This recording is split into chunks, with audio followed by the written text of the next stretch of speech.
Ce qui est amusant avec la cigarette électronique, la mal nommée, parce qu'on devrait appeler la vape, il n'y a que de la vapeur, il n'y a pas de cigarette qui fasse penser à la combustion, qui est le vrai problème. On a plus de 10 ans de recul, ce qui est déjà, en termes de recul, une période importante. Mais surtout, on a un faisceau d'arguments qui nous rassure grandement, pour ne pas dire complètement. Le faisceau d'arguments, c'est quand il n'y a pas de combustion, c'est-à-dire quand on ne grille pas la cigarette classique, quand il n'y a que de la vape, il n'y a pas de monoxyde de carbone, on ne met pas sa bouche derrière un pot d'échappement en quelque sorte, donc il n'y a pas de souci cardiovasculaire.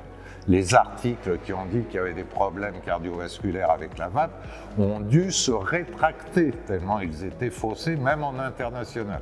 Mais comme d'habitude, les dangers, on les annonce plus que la rétractation. Pas de monoxyde de carbone et avec la combustion, pas tous les goudrons ou benzopyrènes qui font notamment les cancers.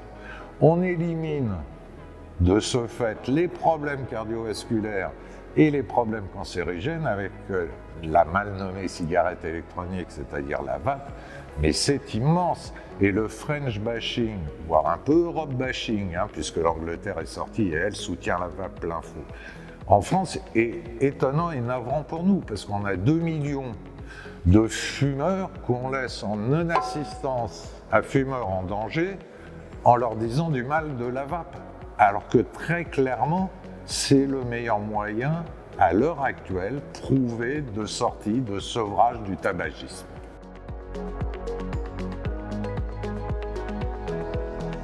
Pour la théorie de l'escalade et l'effet passerelle, il faut faire un tout petit peu d'histoire, c'est-à-dire d'où vient justement cette histoire, qui pourrait se résumer, d'ailleurs pour le cannabis, à qui fume un joint s'injecte un bœuf. Qui fume un œuf s'injecte un bœuf, on pourrait le dire comme ça. C'est en fait à la fin des années 70, un journal, pas le New York Times, mais pas loin, qui fait un sondage dans le Bronx chez les héroïnomanes qui, à cause de la French Connection, sont complètement plantés. Et il dit, vous voyez, il y a 33% de personnes, un tiers donc de personnes qui ont commencé par le cannabis. C'est pas une étude scientifique, c'est un sondage d'un journaliste dans le Bronx qui aurait pu poser la question à ces pauvres héroïno-dépendants de l'époque qui mouraient, un grand nombre, est-ce que vous êtes allé à l'école primaire ou est-ce qu'éventuellement vous avez utilisé des Fisher-Price, quoi. Et ça a un succès, comme tous les raccourcis ou syllogismes, absolument fabuleux. Sauf que scientifiquement, on a toujours pensé que c'était horriblement plus compliqué que cela et que la théorie de l'escalade, pour la résumer ainsi, ou de la passerelle, est une fumisterie horrible. Avec une question sérieuse cependant, c'est que et ça a été la question hollandaise, c'est-à-dire que, est-ce que, si on parle du cannabis, considéré comme drogue douce, avant qu'on découvre qu'il y avait des usages durs de drogue douce. Est-ce que le cannabis, il est proposé par le même dealer que celui qui deal de la coke, d'un point de vue environnemental, va pas être finalement un produit d'entrée, mais j'ai envie de dire comme dans un supermarché. Les Hollandais ont dit, on fait des coffee shops pour éviter d'avoir le dealer polycasquette avec la coke, l'héros et tout ça. Ils fument beaucoup moins de cannabis, les Hollandais, que nous, qui sommes répressifs. Je ferme la parenthèse là-dessus. Mais ils n'ont pas fermé la porte de derrière des coffee shops. C'est-à-dire que ça n'a pas été suffisant pour éviter que l'offre n'arrive sur le marché. Mais pas d'effet passerelle au sens, on va dire, médico-neurobiologique du terme. Ça a été infirmé, mais c'est, on va dire, une ancienne, c'est le mot à la mode en ce moment, une ancienne des politiques, ils adorent, quoi. Ils adorent.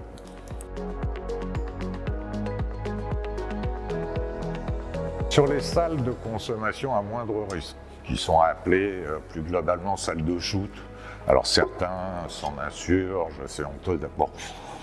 Ça ne me gêne pas, voyons la réalité, que ça soit salle de shoot ou salle de consommation à moindre risque.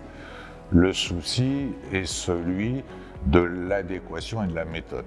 L'adéquation, ça veut dire quoi? Une seule salle de shoot pour tout Paris, par exemple, c'est illusoire. 300 places quand on parle de 2000, 3000, 4000, 5000 personnes à prendre en grande précarité, parce que c'est de ça dont il s'agit. Après les maraudes, si j'ose dire, il y a la salle de consommation à moindre risque ou salle de shoot. Ce sont des étapes comme ça. Et l'autre point, c'est celui de la méthode, c'est-à-dire qu'une salle de consommation à moindre risque qui n'est pas suffisamment sécurisée, c'est-à-dire qu'autour il y a des dealers, autour il y a de la sécurité, etc. C'est un abcès de fixation, connaissent bien les riverains, et il faut comprendre que si ça marche médicalement, mais que ça pourrit les choses de façon citoyenne du quotidien des riverains, il y a quelque chose qui ne va pas. Donc là, c'est la bataille entre la mairie de Paris, la préfecture de Paris, le gouvernement. Enfin, je vous fais le triangle magique rapidement et vous laisse deviner à quel point ça n'avance pas, quoi. Et le deuxième point, c'est ce que j'appelle la méthode, c'est-à-dire que de même qu'une maraude, on prend l'exemple des sans-domicile fixe alcooliques ou alcoolodépendants. Compliqué comme situation, on s'y est habitué. Là, on a 200, 300, 400 personnes qui sont avec une substance dans le nord-est de Paris, beaucoup plus méchante que l'alcool, et ça, faut le faire, parce que l'alcool à haute dose, dans une situation encore plus précaire que les SDF, et on voudrait que ça aille bien juste avec une salle de consommation, où ils ne vont pas forcément aller, donc il y a déjà le nombre, je l'ai dit, mais surtout, qui n'a pas de passerelle vers la psychiatrie, qui n'a pas de passerelle vers la dictologie. C'est-à-dire que l'idée d'une entrée dans un système d'aide, dans un premier temps médico-social, avant de voir l'utopie, le truc, ne s'est pas faite. Et à l'heure actuelle, le gros problème, c'est que si on veut réfléchir sur une continuité de la prise en charge, j'ai envie de dire de la maraude, à quelqu'un qui peut retrouver une vie normale, il manque juste ces passerelles, c'est-à-dire des places et des lits sans surprise.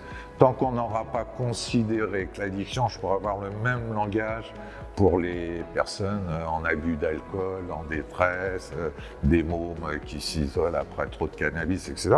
Tant qu'on n'aura pas augmenté tous ces lits en faisant une priorité nationale, on ne s'en sortira pas. On peut débattre avec passion, il y a d'anciens politiques qui deviennent chroniqueurs autour des plateaux et ils savent tout, comme d'habitude, sur l'EPR, sur la Covid, sur la salle de shoot. On a des prix Nobel qui nous disent ce qu'il faut faire, sauf que ça ne marche pas si on n'a pas ces passerelles et un peu d'ordre autour.